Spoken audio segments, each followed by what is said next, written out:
Welcome to another episode of Marketing School. I'm Eric Su. And I'm Neil Patel. And today we're going to talk about how to push your rankings from page 2 to page 1. So just so everyone has some context before we go into it.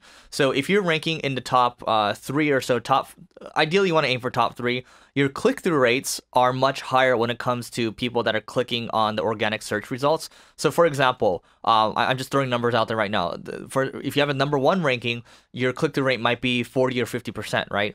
If you have a number 2 ranking, your click-through rate might be 15 or 20% or so. You can see it just starts to go down, right? But when you start to go beyond like page or rank number 5 or so, your click-through rate starts to become so minuscule. So as an example, if I wanted to rank for the keyword Neil Patel and it gets like 1 million searches a month, if I'm number 1 for that, guess what? That might be 400 or 500,000 clicks per month that I might be acquiring, right? But if I'm like, page 2 or so, I might be getting no clicks. So that just means I'm within striking distance of getting a lot more traffic. How do we actually get people to that number 1, 2, or 3 position? And to give you an idea, my sales reps use this joke.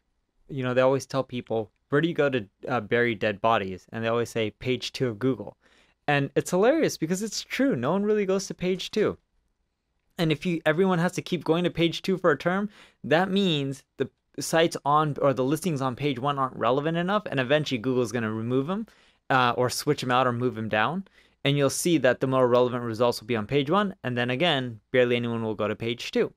So if you're trying to move your keywords from page 2 to page 1, there's a few strategies that you should use. So the first one is go into Google Search Console, look at that page, see what all the keywords you're getting impressions for, and look at these impressions as problems, not keywords, but problems people are facing. Make sure you're addressing each of those problems within your content. By making that page more thorough, it's not about how many keywords are on there, but more thorough and solving people's problems, you'll notice that you'll slowly start moving up to page 1. Yeah, and here's a simple one, just building on what Neil is saying. Guess what? Change the title, right? Change the freaking title. And then from there, see if it makes adjustments. Because sometimes, believe it or not, just making that simple adjustment for that keyword that you're trying to optimize for is going to get you to a top 3 position. So change the title. That's going to work for you. You can use Search Console for sure just to see which pages have a high impression count or low click-through rate. Or you can use my tool, ClickFlow, and it's going to even organize it for you and make it even easier so you don't have to use an Excel sheet all the time. Yeah, the other thing you want to do is see who's linking to the websites that are ranked above you. You can use Ahrefs or Majestic for this. You want to start reaching out to each of those websites, make a case on why your page is better, has more thorough, and try to see if they'll link to you as well.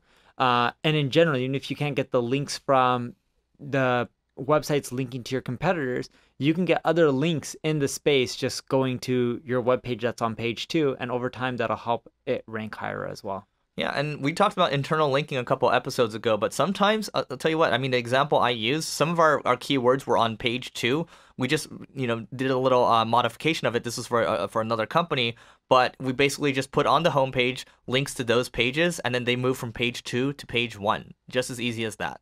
Yeah, it's a huge difference. I don't really have anything else, build the links, optimize the content, optimize the title tags, do the internal links. I don't think there's much more to it other than being patient, doing all of this stuff. You're not going to see a jump all of a sudden from page 2 to page 1. What most people don't realize is when they see huge jumps from not being in the top 100 to being in the top 100, from going from page 8 to page 6 or 4, yeah, those jumps happen fast. The jumps don't happen as fast when you're going from page 2 to page 1. It's much more competitive. Yeah, I think the key thing is you just you just have to have a process for this, and you just have to actually do it. There's just so many things we talk about on this podcast, but as long as you have this, you have someone on this process, they're executing on this playbook, you're good to go. So go to singlegrain.com/giveaway to check out our marketing goodies to grow your business, and we will see you tomorrow.